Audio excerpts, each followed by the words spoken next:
పౌలు గారు యేసుక్రీస్తు వారి గురించి చాలా గొప్పగా వర్ణిస్తూ ఉన్నారు.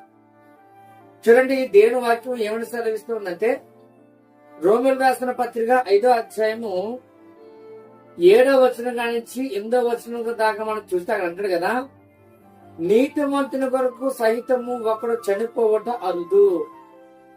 పౌలు గారు అంటూ ఉన్నారు కదా, అయ్యా నీతిమంతుని కొరకు ఒకడు చనిపోవట అరుదు.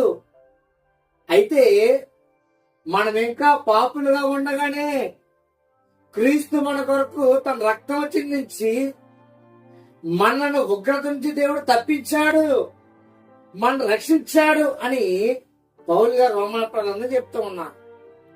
అయితే పిల్లల ఈ వాక్యాన్ని బట్టి మనం చాలా చక్కని విషయాన్ని జ్ఞాపకం చేసుకోవచ్చు. మన కోసం ఎవరైనా చనిపోతారంటే మన కోసం చనిపోయే వ్యక్తి ఎవరైనా కనబడరు.